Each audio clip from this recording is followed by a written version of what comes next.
Mark 5.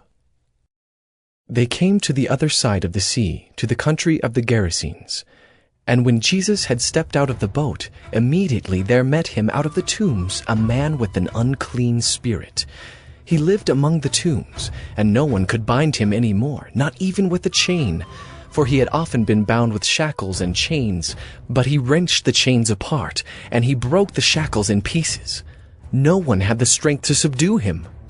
Night and day among the tombs and on the mountains, he was always crying out and cutting himself with stones.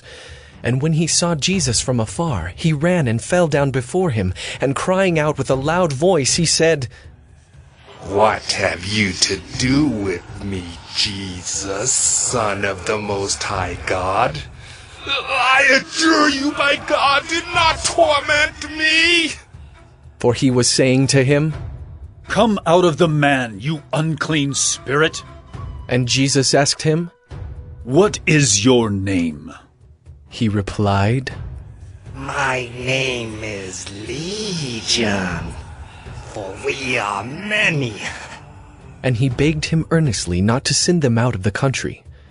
Now a great herd of pigs was feeding there on the hillside, and they begged him, saying, "Send us to the pigs! Let us enter them!" So he gave them permission. And the unclean spirits came out and entered the pigs, and the herd, numbering about 2,000, rushed down the steep bank into the sea and were drowned in the sea.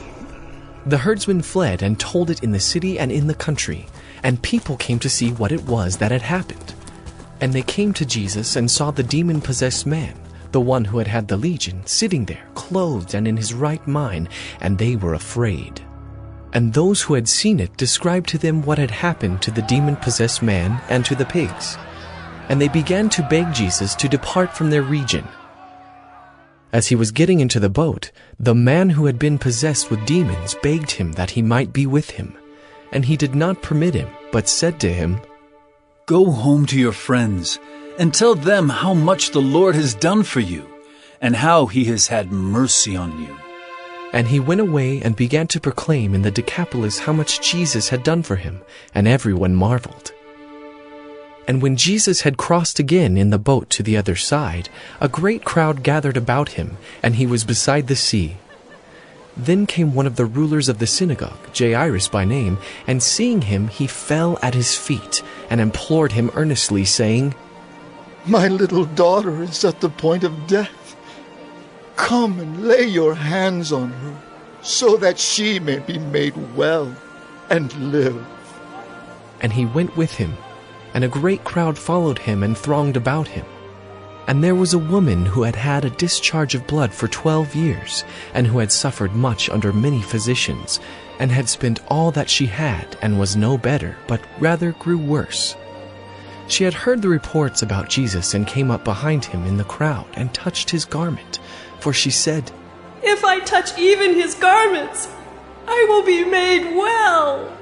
And immediately the flow of blood dried up, and she felt in her body that she was healed of her disease. And Jesus, perceiving in himself that power had gone out from him, immediately turned about in the crowd and said, "Who touched my garments?" And his disciples said to him, "You see the crowd pressing around you, and yet you say, 'Who touched me?'" And he looked around to see who had done it. But the woman, knowing what had happened to her, came in fear and trembling and fell down before him and told him the whole truth.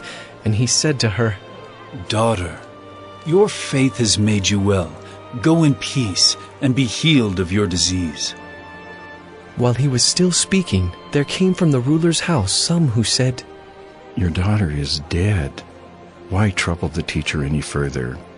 But overhearing what they said, Jesus said to the ruler of the synagogue, "Do not fear, only believe." And he allowed no one to follow him except Peter and James, and John, the brother of James. They came to the house of the ruler of the synagogue, and Jesus saw a commotion, people weeping and wailing loudly. And when he had entered, he said to them, "Why are you making a commotion and weeping?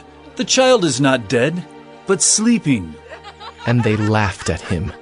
But he put them all outside, and took the child's father and mother and those who were with him, and went in where the child was.